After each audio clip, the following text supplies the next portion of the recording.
nama saya Zuria.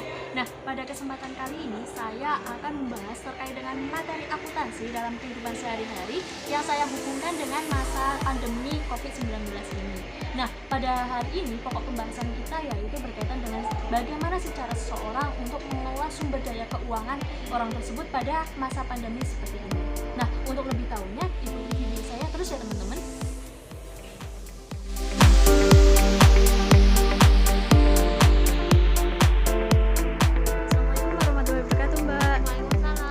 Sebelumnya, perkenalkan nama saya Zuria dari Pendidikan Akuntansi Angkatan 18 Fakultas Ekonomi UNES.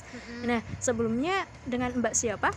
Perkenalkan, saya Sri Muslihah dari UNES juga, cuman saya jurusan geografi.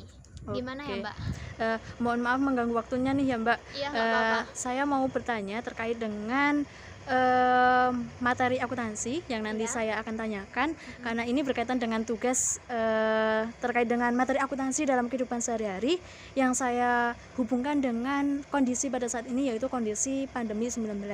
Oke, Mbak, sebelumnya kalau kita berkaitan dengan COVID-19 pasti itu kan mempengaruhi terkait dengan bidang ekonomi.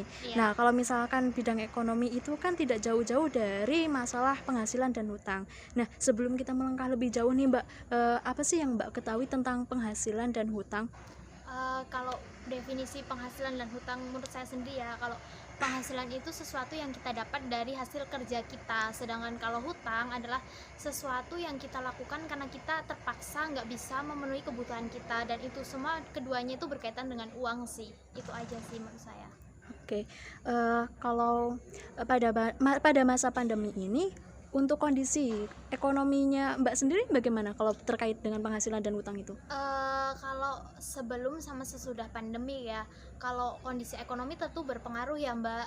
Pendapatan semakin berkurang, dan itu karena emang COVID-19 ini sih. COVID-19 ini benar-benar merubah pendapatan, kayak mengurangi sih kalau di diri saya sendiri gitu.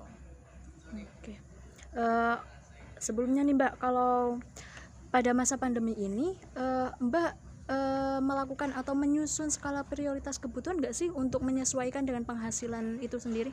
Tentu aja ya, kalau prinsip saya sendiri sebelum dan sesudah pandemi saya selalu ngebuat skala prioritas. Jadi setiap bulan sebelum saya gajian, sebelum saya dapat uang dari orang tua, atau intinya sebelum saya dapat uang, saya selalu bikin kayak skala prioritas buat bulan depan itu, buat uangnya ke pos-pos mana aja gitu sih. Jadi skala prioritas itu pandemik ataupun non pandemik saya selalu bikin gitu.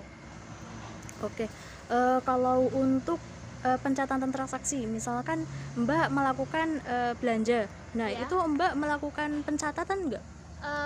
Karena saya bikin skala prioritas dan saya tuh kayak bikin di note buku kecil gitu. Misalnya sekarang saya dapat gaji, terus itu mau saya pakai buat bulan ini tuh buat apa aja. Jadi misalnya bayar kos berapa, buat orang tua berapa, terus kayak beli buku, beli apa, itu udah ada tersendiri. Jadi saya nggak boleh ngelanggar itu sih kalau saya pribadi. Jadi ada pos-posnya, jadi ada buku tersendiri yang itu jelas pengeluaran saya tuh kemana aja gitu sih. Oke Mbak, kalau terkait dengan hutang, apakah bagaimana sih strategi Mbak untuk menghindari hutang, apalagi pada masa pandemi seperti ini? Strategi saya sih nggak punya strategi khusus ya, cuman karena habit, kebiasaan saya dari dulu, kan kalau nggak mepet banget, kalau nggak buat makan itu saya nggak akan hutang gitu loh. Dan sejauh ini alhamdulillah saya nggak terbelit hutang, nggak terjerat hutang gitu. Jadi kalau saya lebih baik nggak punya barangnya dulu, tapi di planning nabung dulu buat buat dapetin barang itu. Jadi trik dari saya itu buat terhindar dari hutang tuh lebih baik kita nabung dan terapin habit atau kebiasaan. Kalau hutang itu jangan, hutang itu jadi pilihan paling akhir gitu sih kalau saya pribadi. Nah, untuk pertanyaan terakhir nih Mbak, dari Mbak sendiri, bagaimana sih cara mengelola keuangan pada masa pandemi saat ini? Kalau saya pribadi ya, untuk mengelola keuangan di masa pandemi saya lebih mengecilkan pengeluaran saya, kan karena pandemi kita work from home ya, kuliah juga di rumah. Jadi uang transport itu bisa dialihkan ke uang lain, kayak ke kebutuhan darurat gitu. Jadi kayak uang transport, uang makan itu kan otomatis lebih berkurang karena kita ikut orang tua. Terus kayak uang listrik di kos, uang wifi di kos itu bisa dialihkan ke kebutuhan lain dan bisa juga ditambah ke tabungan gitu sih. Terus karena pendapatan kita berkurang juga, jadi kayak nongki-nongki itu juga dikurangin. Karena apa juga, karena masa ini kan kayak kita harus jaga jarak, jarang berkumpul-kumpul. Jadi menurut saya nggak begitu khawatir sih di masa pandemi, karena saya mengaturnya itu ke hal-hal yang lebih positif gitu sih, lebih mengurangi hal yang seperti itu. Dan tipsnya itu ketika pandemi mengelola keuangan, nggak usah beli barang-barang yang nggak terlalu penting. Misalnya kayak baju, itu kan kita kan karena work from home ya, jadi kebutuhan buat jalan-jalan, baju itu kayak nggak terlalu penting, mending buat hal-hal yang lebih penting seperti kebutuhan darurat gitu sih, simple. Oke Mbak, terima kasih Mbak. Setelah kita mengetahui bagaimana cara pengelolaan sumber daya keuangan dari narasumber kita, lalu sebenarnya bagaimana sih cara pengelolaan sumber daya keuangan yang tepat untuk menyesuaikan kondisi pada pandemi COVID-19 ini sebagai bentuk pemahaman akuntansi dalam kehidupan sehari-hari? Untuk lebih tahunya, yuk simak penjelasan berikut ini. Seperti yang telah kita ketahui, dengan adanya pandemi COVID-19 ini memiliki banyak dampak terhadap berbagai bidang kehidupan. Salah satunya yaitu bidang ekonomi. Di bidang ekonomi sendiri, salah satu dampak yang sangat signifikan yaitu adanya pengurangan tenaga kerja.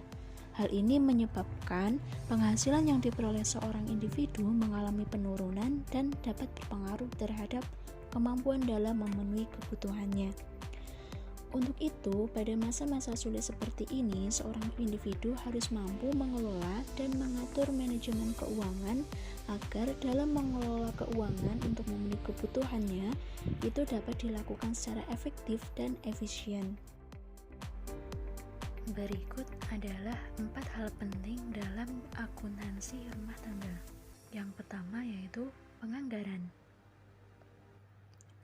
Perencanaan penganggaran merupakan suatu ukuran proses keberhasilan dalam ketercapaian setiap kebutuhan dalam rumah tangga. Dalam hal ini, setiap rumah tangga perlu untuk menyusun skala prioritas kebutuhan. Misalnya, mulai dari kebutuhan yang paling penting sampai kepada kebutuhan yang kurang penting, atau hutang mana saja yang paling mendesak untuk segera dibayar dan hutang mana saja yang masih lama jatuh temponya.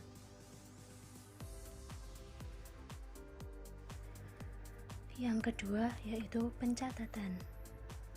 Melakukan pencatatan setiap kali terjadi transaksi, antara lain aset masuk dan aset keluar, hutang piutang, dan sebagainya, merupakan hal yang sangat penting dalam rangka pengendalian intern di dalam rumah tangga, terutama pengendalian intern dalam hal aset-aset rumah tangga.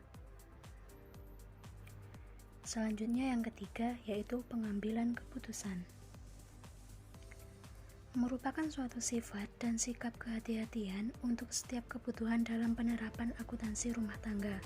Dalam hal ini, setiap rumah tangga perlu untuk memikirkan resiko-resiko apa saja yang akan muncul dari setiap tindakan yang diambil.